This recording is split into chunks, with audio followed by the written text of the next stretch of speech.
Welcome back to Electra Education. This is me, Avdesh Kumar Saxena, and today I'm going to teach you present indefinite. I have earlier told you guys that it is also known as simple present. In different terms, we also say what present indefinite. So, guys, we will go through this exercise today, and I have taken the content from SP Baxi. It is very good book, and if you solve the questions properly, after solving the questions, you will not feel any trouble as I have told you it is the best book for anything like grammar, vocabs. It is awesome. So this is the exercise. After watching the video, you will feel comfortable. And I have told you the concepts in my last video. So watch out the content properly, and after that, then watch the video of the exercise. Okay. Okay, बालक तो आते हैं exercise है। इस exercise को पढ़ने का approach आपको पता होना चाहिए। मैंने आपको पहले ही बता रखा, डू, डज, ये सब हेल्पिंग वर्ब बता रखा। सेंटेंस का स्ट्रक्चर आपको 4 तरीके से करना है। अफर्मेटिव, नेगेटिव और इंटरोगेटिव का 2 टाइप। अगर वो चीज़ आपके दिमाग में है तो आप ये चीज़ें आसानी से समझ सकते हैं। और इसका हिंदी में मीनिंग भी समझें, क्योंकि अंग्रेज़ बनने की कोशिश ना करें। अगर अंग्रेज़ बनेंगे तो दिक्कतें पैदा हो जाएंगी। इसका एक्चुअल मीनिंग क्या है उससे रिलेट करें और आराम से जाएँ, क्योंकि ये लैंग्वेज है, इसको समझ समझ के ही पढ़ सकते हैं। ये कोई मैथमेटिक्स नहीं है कि कोई प्रॉपर रूल होता है। इसके लैंग्वेज अगर सही से अर्थ दे रहा है तो इसका मतलब ये सही है। तो पहला क्वेश्चन अगर हम इसका देखें तो क्या दिख रहा है, बसेस, आपके बीच में स्पेस डाल रखा, on this road every hour. पहले आपको कुछ कीवर्ड्स बताए रखे थे प्रेजेंट इंडेफिनिट में, every hour, regular, regularly, generally, oftenly, seldom, occasionally, always, never. ये बहुत सारे जो कीवर्ड्स थे आपको दिमाग में रखना होगा, क्योंकि ये चीज़ें बताती हैं कि प्रेजेंट इंडेफिनिट में आपको ज़्यादा सोचने का टाइम नहीं देती। अगर ये आपको दिख जाता तो आप तुरंत सोच सकते हैं। तो पहला क्वेश्चन जैसे ये है, पहला question number 1, buses on this road every our. अब सबसे पहले मैंने देखा ये सेंटेंस अफर्मेटिव में लिखा हुआ है और मेरा सब्जेक्ट कैसा, प्लूरल, क्योंकि बसेस कैसा, प्लूरल है। तो बसेस प्लूरल होने के हिसाब से अफर्मेटिव, तो मुझे वर्ब कैसी लगानी पड़ेगी, प्लूरल, क्योंकि कैसा है, प्लूरल सब्जेक्ट है। तो buses run on this road every hour, ठीक है। दूसरा क्वेश्चन अगर मैं देखूँ, his son to school regularly, और वर्ब में आपको क्या डालना है, गो डालना है। गो से मिलता जुलता जाए, गो हो सकता है, वेंट हो सकता है, गो ऑन, गोस, लेकिन आपको ये सब समझना पड़ेगा किस हिसाब से होगा। हिज सन मतलब उसका लड़का। अब यहाँ पे उसका लड़का सिंगुलर है और सेंटेंस कैसा है, इंटरोगेटिव इसने बनाने की कोशिश की है, जबकि इंटरोगेटिव सेट नहीं बैठेगा। ये गलत से मिस्टेक हो गया। ये इंटरोगेटिव क्या है, इसका मिस्टेक है, इसके सिंबल में डाल रखा ना, इससे ये पता चलता है इंटरोगेटिव है, लेकिन यहाँ पे इंटरोगेटिव बनाना इसका पॉसिबल नहीं है। ये अफर्मेटिव सेंटेंस है गाइस, थोड़ा सा इसमें मिस्टेक है तो आप मैनेज कर लेंगे। तो हिज सन, सब्जेक्ट कैसा है, सिंगुलर है। सिंगुलर होने के साथ साथ अफर्मेटिव सेंटेंस है तो गोज लिख देंगे। तीसरा क्या है, ही, अब क्या लाइक है, एक्स करी, तो अब ये भी कैसा है, इंटरोगेटिव इसने बनाया है, ठीक है। तो यहाँ पे एक मिस्टेक हो रखी है, ठीक है। बुक है भाई साहब, प्रिंटिंग मिस्टेक हो जाती है। तो ही लाइक्स, ही लाइक्स क्या, एक करी, तो वह एक करी पसंद करता है। अगर आपको अगर मान इंट्रोगेटिव बनाना है तो डज लगा देंगे, डज, फिर ही लाइक, डज ही लाइक एक करी। एक करी इंट्रोगेटिव इस प्रकार से बनेगा, जो थोड़ा सा इस पैटर्न के हिसाब से सेट नहीं बैठेगा। बैठने का मतलब क्या है कि भाई हम अलग से तो कुछ ऐड नहीं कर सकते, हम लाइक में ही छेड़छाड़ कर सकते हैं।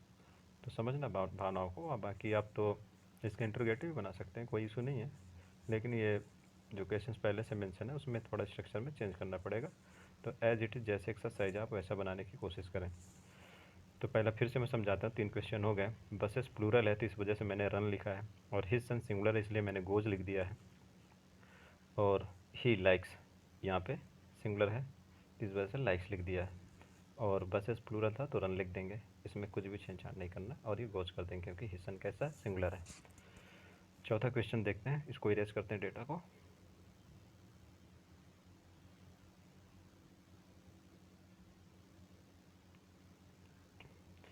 चुपके से आ भी जा,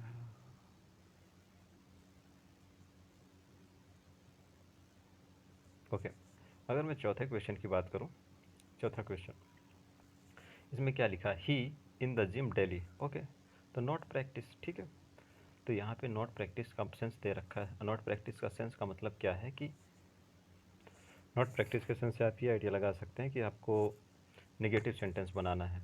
तो अगर आपको बनाना है ही लिखा भाई साहब, उसके बाद जैसे ही मैंने देखा नेगेटिव बनाना है, और डेली ये जो वर्ड लगा डेली, इससे भी मैंने आपको बताया ये कीवर्ड होता है जिससे आपको पता चलेगा कि प्रेजेंट इंडेफिनिट है। जैसे यहाँ पे रेगुलरली, ये भी प्रेजेंट इंडेफिनिट को बता रहा है। एवरी आवर, ये भी प्रेजेंट इंडेफिनिट को बता रहा है। सो यहाँ पे गाइज आप ऐसे डिकोड करेंगे कि इसका नेगेटिव बनाना है, क्योंकि नॉट प्रैक्टिस डाला है, तो इसका नेगेटिव बनाने के लिए आपको, तो ही सब्जेक्ट सिंगुलर है तो डज लगा देंगे, does not, he does not exercise या प्रैक्टिस जो भी है, ही does not exercise in the gym daily, आप ऐसे समझ सकते हैं। अब डज नॉट आपको पता है क्यों लगा है, क्योंकि मेरा ही कैसा सिंगुलर है, और एक्सरसाइज इसलिए डाल दिया क्योंकि सेंस डालने के लिए प्रैक्टिस, प्रैक्टिस भी डाल सकते हैं, he does not practice in the gym daily, दोनों सही है। सेंस को समझ के रखें, इसीलिए आपको इसका अर्थ मतलब समझना चाहिए, अदरवाइज़ तो दिक्कत होती है। अर्थ सबसे बड़ी चीज़ होती है, इसका अर्थ क्या है, इसका मीनिंग क्या है, वो आप बहुत अच्छे से समझ के रखें। ओके, पांचवा सेंटेंस को अगर देखें, पांचवा सेंटेंस, ही नॉट हैव, ठीक है, he not have dinner at 8 PM। So इसका भी निगेटिव बनाना है, तो इसका निगेटिव बनाने के लिए आप कैसे बनाने, पांचवा सेंटेंस है तो ही डज नॉट, ये भी निगेटिव बन जाएगा। ही डज नॉट, निगेटिव कहाँ से आइडिया लग रहा है, क्योंकि यहाँ पे डाल दिया कि आपको नॉट वाला सेंस डालना है, और हैवी सेंस में डालना है, क्योंकि जो डिनर होते हैं हम कंज्यूम करते हैं, दैट वाइज हैव, तो उस सेंस में हैव का यूज़ किया है।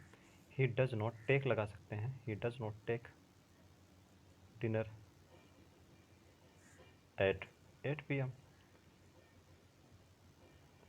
8 PM, वो 8 बजे डिनर नहीं करता है। या यहाँ पे टेक की जगह हैव भी लगा सकते हैं, दोनों का सेंस सेम रहेगा। सेंस को समझें, he does not take dinner at 8 PM या he does not have dinner at 8 PM, दोनों सेंस सही है। सातवां देख लेंगे, सातवां नहीं, छठा बालक, छठा क्वेश्चन, छठा क्वेश्चन है। अब देखो यहाँ पे जैसे मैंने छठा क्वेश्चन देखा तो यहाँ पे मुझे क्या दिख गया, यूजुअली दिख गया। यूजुअली से मुझे पता चल गया कि ये प्रेजेंट इंडेफिनिट है, क्योंकि ये कीवर्ड है। तो he usually visits me at dusk, dusk का मतलब होता है बालक, जो डस्क होता है, डस्क मीन्स होता है शाम का समय होता है, जब आपका सन डूबने वाला होता है तो उस टाइम के पीरियड को बोलते हैं डस्क बोल देते हैं। तो आपको यहाँ पे समझना है, ही यूजुअली के बाद आपको क्या डालना है, विजिट्स डालना है। विजिट्स, विजिट्स क्यों डाला है, क्योंकि सब्जेक्ट आपका ही आया है, और ही कैसा है, सिंगुलर है, तो इस वजह से मैंने वर्ब में यस लगा दिया है।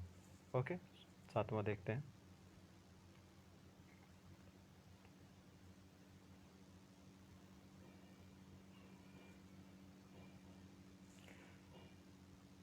सातवां है Neena on the stage. Neena, अब नीना भी कैसी, सिंगुलर सब्जेक्ट है, तो Neena dances, Neena dances on the stage at afternoon, दोपहर के बाद भाई वो डांस करती है, वाह गुड, उसकी हैबिट है डांस करने की, तो ये भी प्रेजेंट इंडेफिनिट की हैबिट को शो कर रहा है। आप समझ के रखेंगे सेंस को, बस सेंस पकड़ के रखें, हो जाता है। और थोड़ा सा प्रैक्टिस कर लेंगे तो और ज़्यादा क्लैरिटी आएगी। प्रैक्टिस मेक्स अ मैन क्या, परफेक्टा। See, see good, see play at cards every afternoon, ठीक है। तो यहाँ पे भी सी आपका कैसा है, सिंगुलर है, तो सी के बाद मुझे क्या लगाना पड़ेगा, प्लेज लगाना पड़ेगा, क्योंकि अफर्मेटिव सेंटेंस है और सब्जेक्ट मेरा सिंगुलर है। Okay, apples ripe in autumn, Apple जो होते हैं भाई साहब, राइप मीन्स होता है पक जाना, ऑटम का मतलब पतझड़, पतझड़ का मतलब होता है कि आप समझते होंगे, ऑटम मतलब पतझड़ होता है, तो ऑटम के मौसम में एप्पल क्या हो जाते हैं, पक जाते हैं। तो एप्पल, एक तो एप्पल है नहीं, इसने कितने एप्पल डाले हैं, बहुत सारे एप्पल डाले हैं, तो वर्ब मेरे को कैसे लगाने पड़ेंगे, सिर्फ गेट ही लगाने पड़ेंगे। तो apple get ripe in autumn, समझ गए, क्योंकि एप्पल प्लूरल है तो प्लूरल के साथ एस या एस नहीं लगाते हैं, सो मुझे गेट लगाना पड़ेगा। 10वां देख लेते हैं,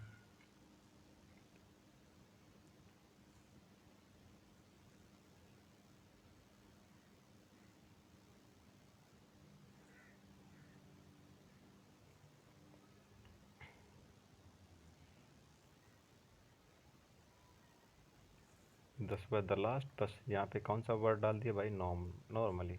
अब नॉर्मली भी आपको एक रूटीन की बात बता देता है, सो इस वजह से ये जो वर्ड होते हैं कीवर्ड के जैसे काम करते हैं। तो लास्ट बस नॉर्मली लीव्स, क्या लीव्स, क्योंकि लास्ट बस का मतलब है एक बस, आखिरी बस, और आखिरी बस कैसी होगी? सिंगुलर होगी। तो इस वजह से यहाँ पे सिंगुलर सब्जेक्ट को ध्यान में रखते हुए मैंने वर्ब में क्या लगा दिया? एस लगा दिया। ये एक्सरसाइज दोस्तों कंप्लीट होती है, आप आराम से देखना, बाकी थोड़ा सा कॉन्सेप्ट पढ़ लेना, आपको समझ में आएगा अच्छे से, कोई दिक्कत नहीं। आराम से पढ़ते रहें, एंजॉय करें, भविष्य में आईएएस बने और अपने देश की सेवा करें। जय हिंद, जय भारत।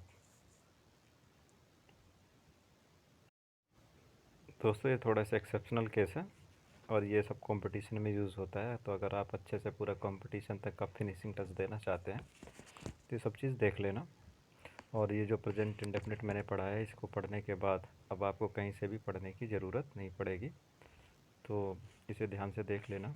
और मैं थोड़ा सा भी इसको समराइज़ कर दूंगा पूरा जो भी टेंस है, और ये ख़त्म ही हो गया पूरी तरह से।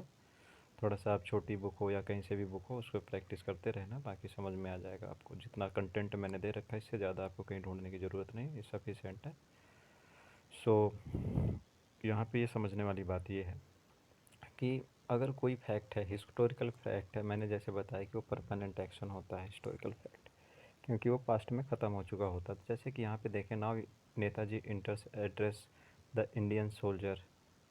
सो यहाँ पे आपको समझना कैसे है ये समझाना मैं चाहता हूँ।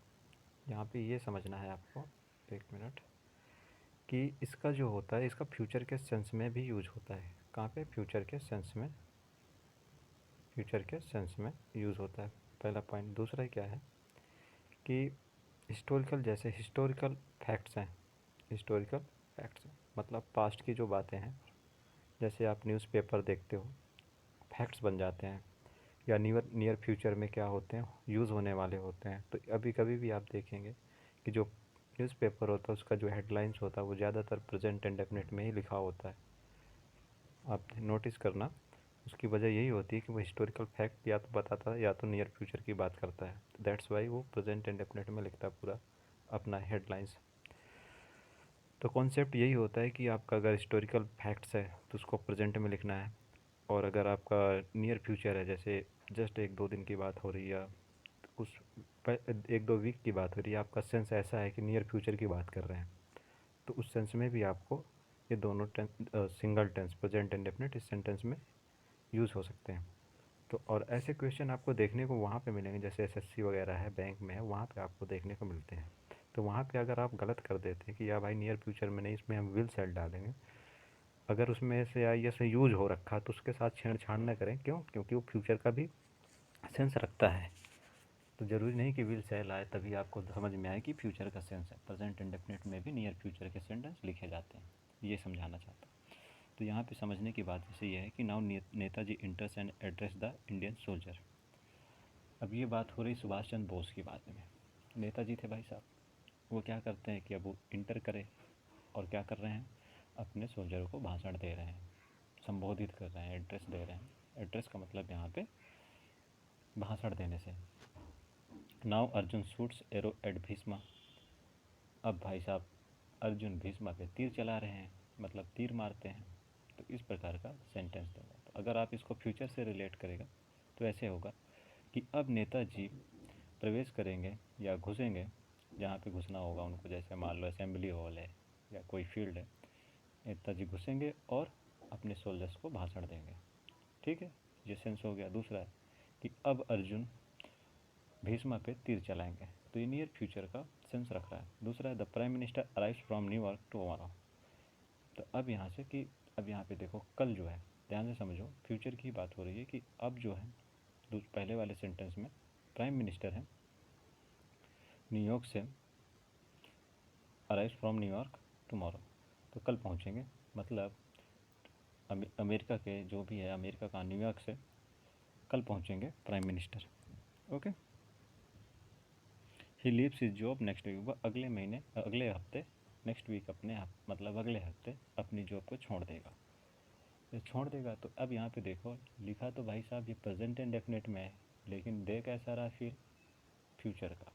तो आपको समझना ये है कि फ्यूचर वाली भी सेंस रखता है। ओके बालक, बस यही सेंस था, बस इतना ही है और इससे ज़्यादा आपको कहीं पे ढूंढने की ज़रूरत नहीं। अब इसको आराम से पढ़ लें, ख़त्म हो जाए। मैं इसको समराइज़ कर देता हूँ। समराइज में पहले मैंने बताया था, इसकी पहचान देख लेना है। पहचान में ताती बताया था, वर्ब में, मेन वर्ब में ताती, और हेल्पिंग वर्ब में डस या डू। और हेल्पिंग वर्ब हमेशा किसके साथ लगती हैं, किसके अनुसार लगती हैं, present, oh sorry, helping verb हमेशा सब्जेक्ट के अकॉर्डिंग लगती हैं। सब्जेक्ट अगर प्लूरल है तो डू लगाएंगे और सिंगुलर है तो डज लगाएंगे। तीसरा ये है, आपको कीवर्ड्स याद रखने हैं। चौथा क्या है, आपको जो मैंने बताया है कि अफर्मेटिव, नेगेटिव, इंट्रोगेटिव, इसका इंट्रोगेटिव का दो टाइप बताया है, बिगनिंग वाला और मिडिल वाला। इनके जो स्ट्रक्चर होते हैं उनको ध्यान में रखना, वो हमेशा ट्रांसलेशन में यूज़ होते हैं। और एक स्ट्रक्चर को अगर आप पढ़ के रखेगा, वो हमेशा, जैसे अफर्मेटिव का एक जगह पढ़ लिया तो हमेशा वही रहेगा जो मैंने बता रखा है, उसके अलावा कोई दूसरा स्ट्रक्चर नहीं मिलेगा। वो मिलता है तो फॉर्म दूसरा होता है, कंजंक्शन का फॉर्म हो सकता है, प्रीपोजिशन का फॉर्म हो सकता है, तो आप वहाँ पे कंफ्यूज नहीं होंगे। बस इतना ही ध्यान रखें, अगर आपको इतना समझ में आता है तो आप सब कर लेंगे। नेगेटिव का भी फॉर्मूला आपको बता रखा और इंट्रोगेटिव के दोनों बता रखे, तो इसको ध्यान में रखना है कि किस पैटर्न में लिखा हुआ है। और इसके सेंस की बात बताई थी, इसमें हैबिट की बात होती है, रेगुलर एक्शन होता है, जनरल ट्रूथ या यूनिवर्सल ट्रूथ, परमानेंट एक्टिविटी या परमानेंट एक्शन।